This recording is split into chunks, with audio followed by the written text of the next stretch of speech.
And if the sound is not making the noise, my heart could actually do it because I'm pretty nervous, but never mind.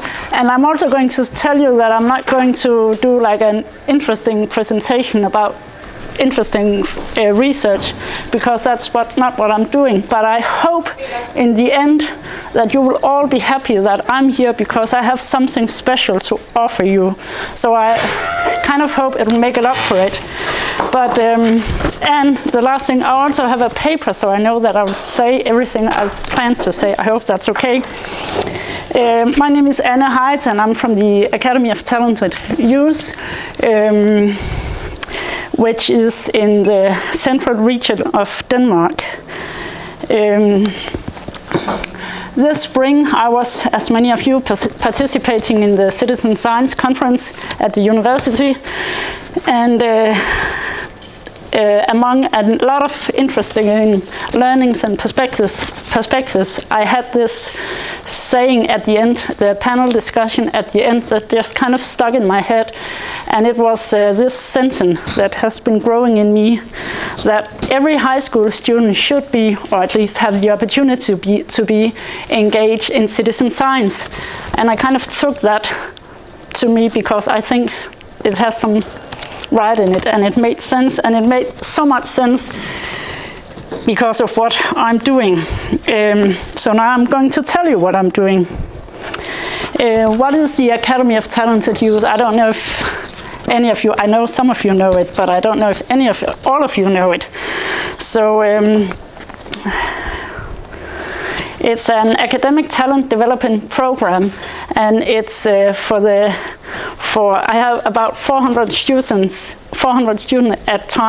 ongoing at a time from gymnasiums in the central Denmark region. And they are participating in a 2-year program.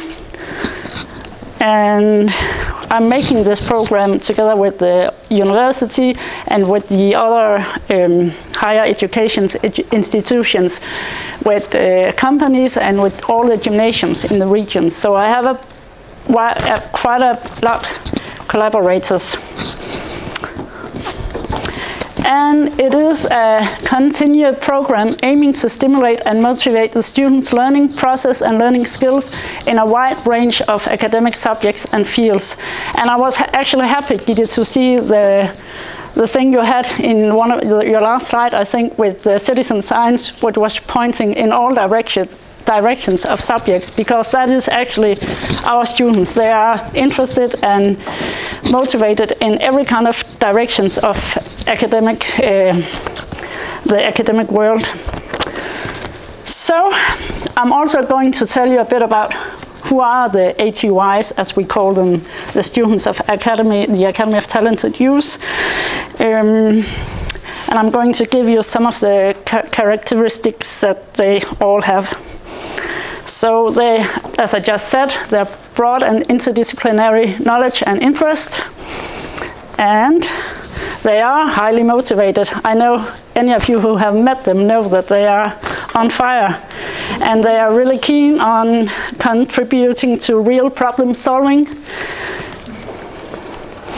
They do find a lot of joy in going to school, doing classes after their regular school, and to really have the opportunity to immerse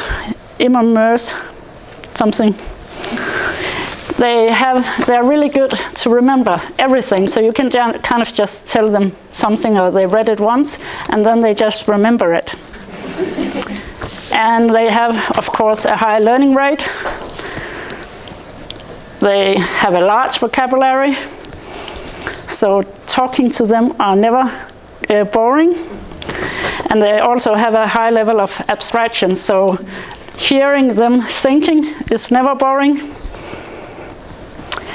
So what do we offer at the Academy of Talented Youth? The students are in this program for 2 years, and during these 2 years they are joining about 16 seminars, as we call them. So they are in their high school having their teaching and class and the classmates, and then in their spare time they go to the Academy of Talented Youth.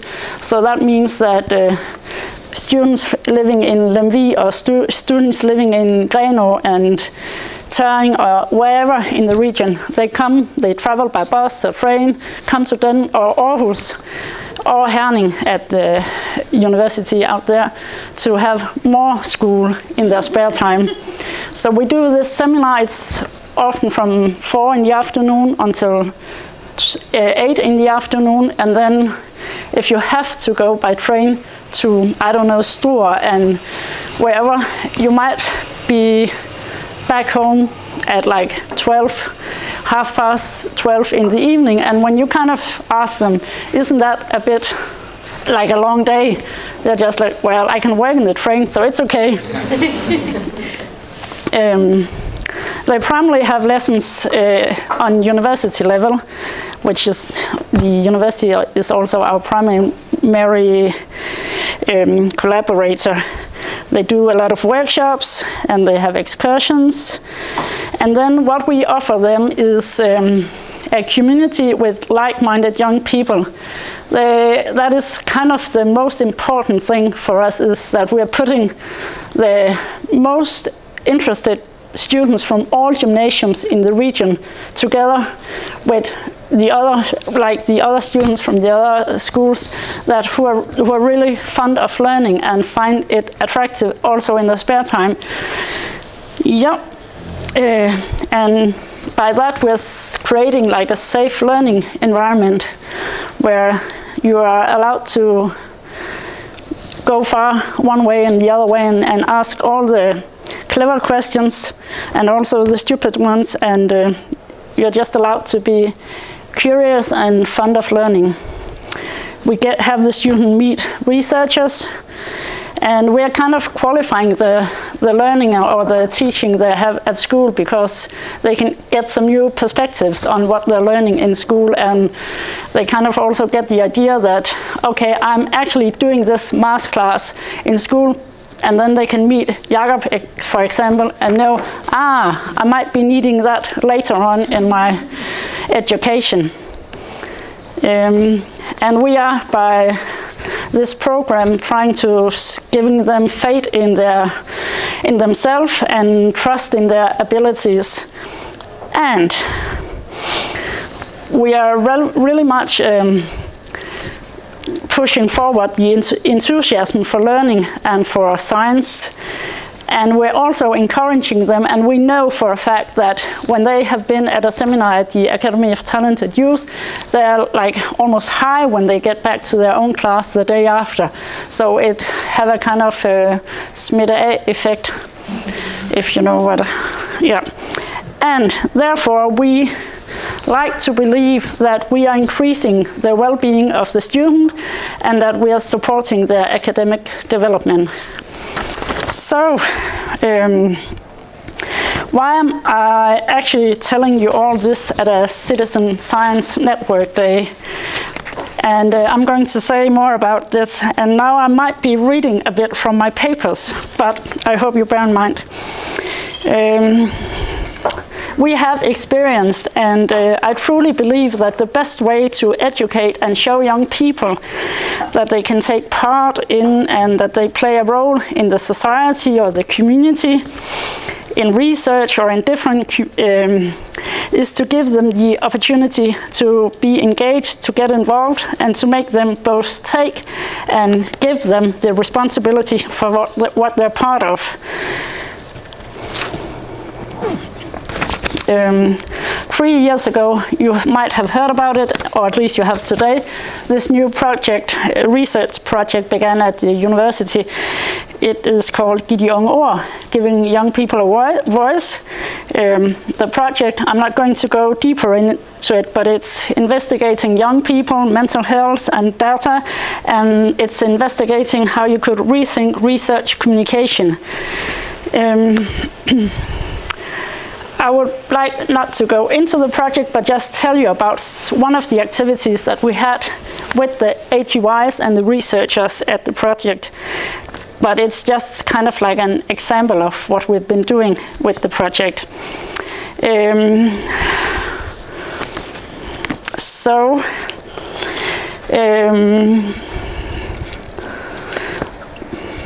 So we had several of the ATUs engaged in the project at different times and in different activities.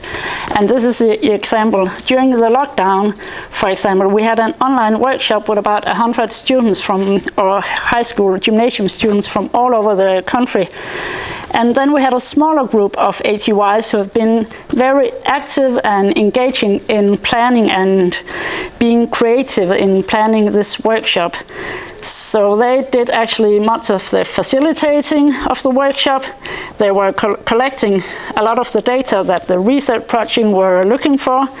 They did the interviews, they did the transcription, they were involved in the analysis, and they were co-authors of some of the articles that the project has published.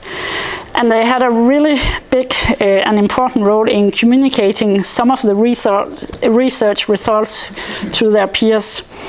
And this is just one example of what we have been doing in the project and how the students were doing citizen science.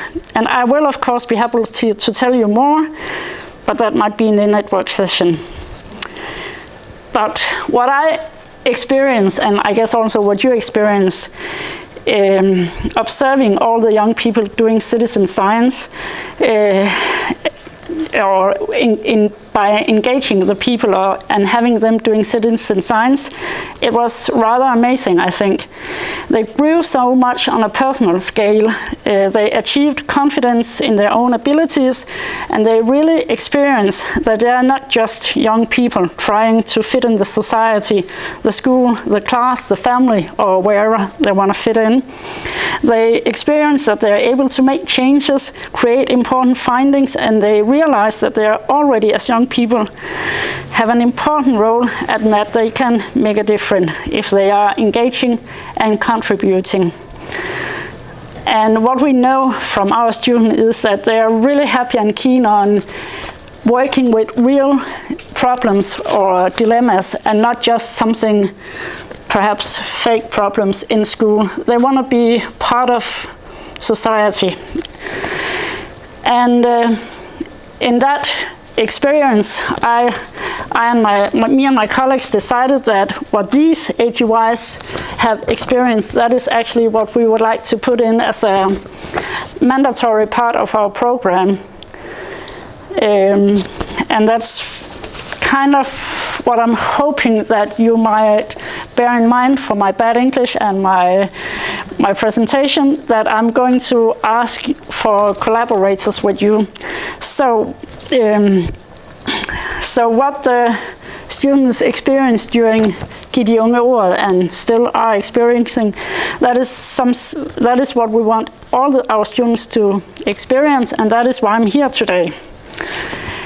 We would like to develop our program so that the ATUs will become familiar with the research method, and we would also very much like to establish partnerships so all students, if they feel for it, can have the opportunity in being part of all your projects. So, like concrete, we will have this seminar in the beginning of the year and the following years to come, because we're doing the same every year with Gitta and Christian, and we will be introducing the concept, and I hope perhaps to see a lot of you to be telling about your projects to the student in this something kind of messe where you can walk around and talk, and then at the end of the seminar you can like sign up for I want to know more about your project, I want to help counting the gooses or the goose, or so that's why I'm here today. And I will, of course, be happy to answer any questions, and I will also be happy to tell you more about what we did in Unge. But I could also tell you more. I'm not going to do it now, just one thing I'm going to say, and I know that the people, Ulrik and Nina from Unge, could also tell you about how it is as a researcher to include students from gymnasiums in their research.